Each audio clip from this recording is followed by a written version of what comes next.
Wife twerks for my colleague and cheated on me. I recorded them and showed to her family. Got AP fired. I'm 37M with 2 kids, 9 and 7.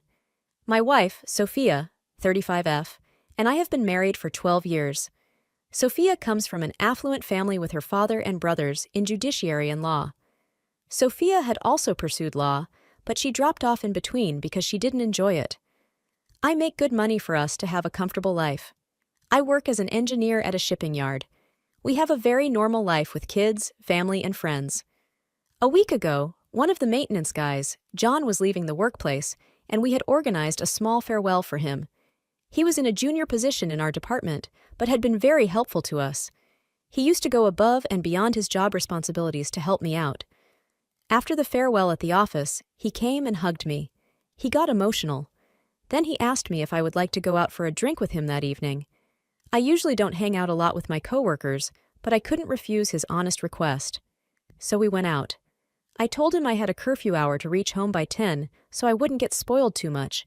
He said it would be just a couple of beers. I ordered for 1 beer, but he ordered for a couple of vodka shots, and he gulped both at a shot. It worried me because he looked anxious.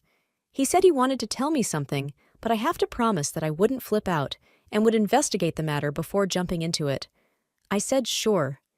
He told me something that got my ass on fire. He said around 3-4 months ago, he saw my wife, Sophia, twerking for my coworker, Stalin, who works in a different department. WTF. He said it was Saturday, and most employees were off for the weekend. Only Stalin and a few others were working overtime. John was also appointed from his department for any urgent assistance. He was just loitering around in the afternoon, as there was no work when he heard the giggling voice of a woman. Mind you, it's a shipyard, and there were barely any women working at our workplace. So he sneaks in to find Sophia twerking and Stalin spanking her to enjoy her booty, and they both were giggling. He saw them from the first floor, and they were in the basement making their way to Stalin's cabin. There were few people around here and there, but mostly it was empty. He also informed that he had seen Sophia a few more times with Stalin, but they were just casually sitting closely, and it was mostly on Saturdays when the office was empty.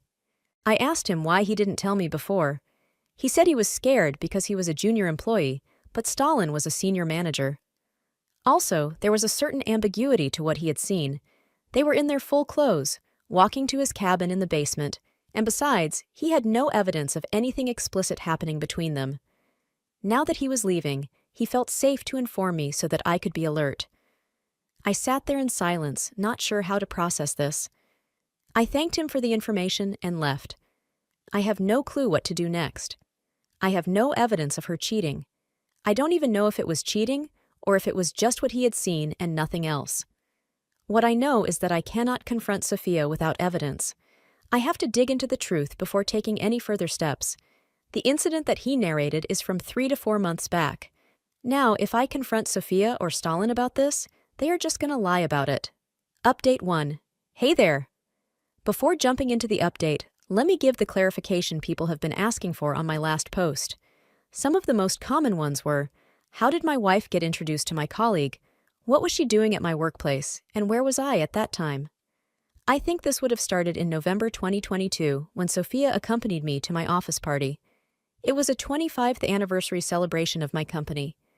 The celebration started with a presentation where each of the departments had to give a brief about their workflow. I was representing my department. Before leaving for the podium, I introduced Sophia to one of my coworkers, Lisa, so she doesn't feel out of place in my absence. After the presentation, when I came back, I saw Sophia enjoying a drink with Lisa and Stalin.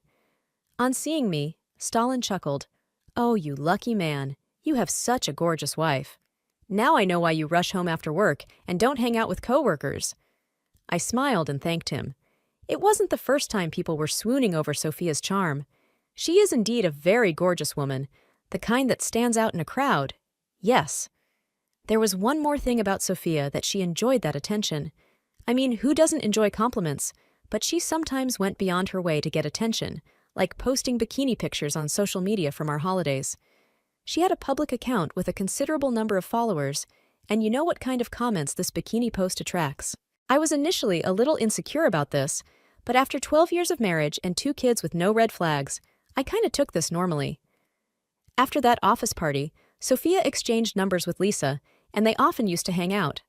By the way, Lisa and Stalin were very close friends. Not an affair or something, but normal friends.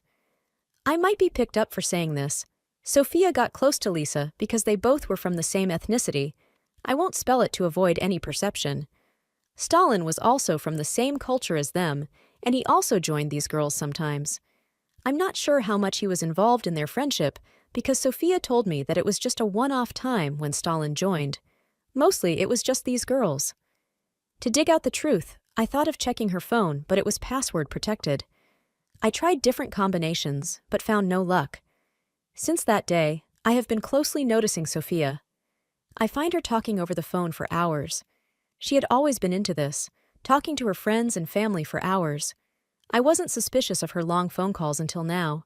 Not very proud to say this, but I have been eavesdropping on her phone call conversation since that day. Sometimes, I felt it was Stalin on the other end, and when I asked her, she said it was her sister, or her mother, or some friend. Yesterday, she was on call, saying, "Miss you," and, "Yeah, it's been a gap of 10 days. We'll go wild next time." I came out and gestured at her, asking who it was. She placed her hand on the speaker and said it was her sister. I went to my room and called her sister. She answered and got into a brief small talk with her. Sophia had lied right on my face. I remember John told me that he had seen Sophia mostly on Saturdays. So I looked up Stalin's department overtime schedule and found they were doing overtime yesterday. I kept an eye if Sophia was leaving the house on that day. Around 11 a.m., Sophia said she was going shopping with her sister. I said okay. I didn't follow her because I knew where she was going. An hour after she left, I went to my office, and there was Sophia's car in the parking area. I went straight to Stalin's department. His teammates saw me and understood why I was there. They exchanged glances with each other, but no one told me anything. I barged into Stalin's cabin with my camera on and saw Stalin's face buried between my wife's calves. They both freaked out and abused me when they found they were recorded. Sophia kept yelling at me to leave, while Stalin came to charge at me. I threatened him not to step forward because they were on live camera. It wasn't live, but I had to stop them.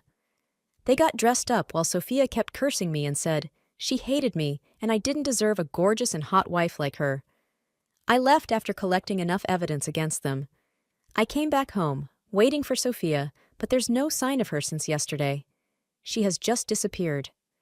Tomorrow, I'm going to the director to show him the video of what's happening at the office premises. I'll update the thread as things progress. Update 2. Hello all. 2 days after the D-Day, I went to my director and showed him the evidence. He was shocked and said he would immediately take action.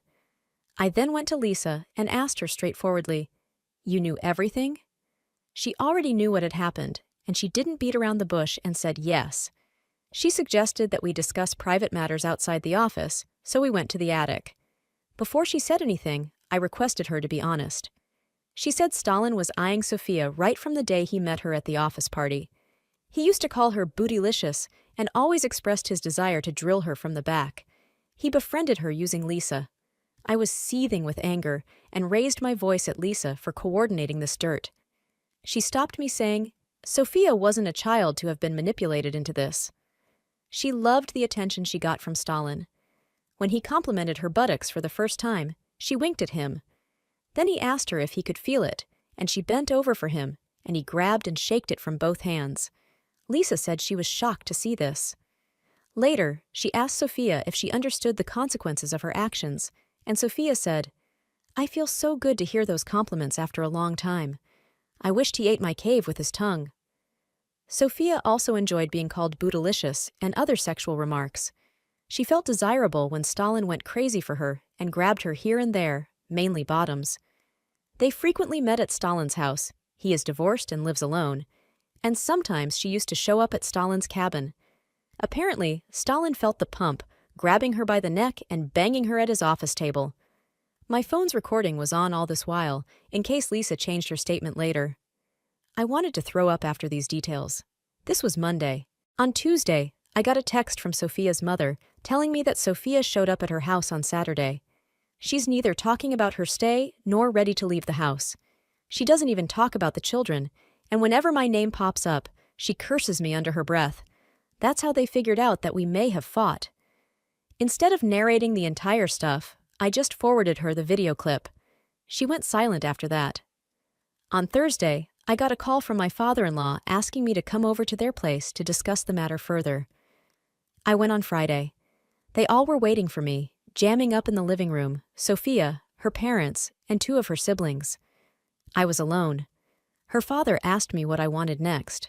I said divorce. Her mom asked me if I was sure because we have 2 kids and they need their mother. I said they don't. Their mother has ghosted them for a week now, not even a phone call, and she has been a negligent mom ever since she got banged by her lover. Sophia got agitated at me and hurled abuses at me in front of everyone. Her father gave her a cold look, and she sat down after that. I told him I'm seeing a lawyer and would soon serve her the divorce papers. He asked me about the custody, and I told him I would have the full custody and she could visit them when she wanted. She didn't earn and was seeing other man, and I cannot let my children grow up with a stepdad or whatever. He nodded in acknowledgement. He then tells Sophia to find herself a job because he cannot feed a cheater. She was flustered, but didn't dare to say anything. Her father is a judge, and the way he dealt with this situation increased my respect towards him multiple folds. I'm not sure how I'm going to deal with all this. Don't mind if I miss updating this thread because I have to juggle multiple responsibilities together. Thanks for all the love and support.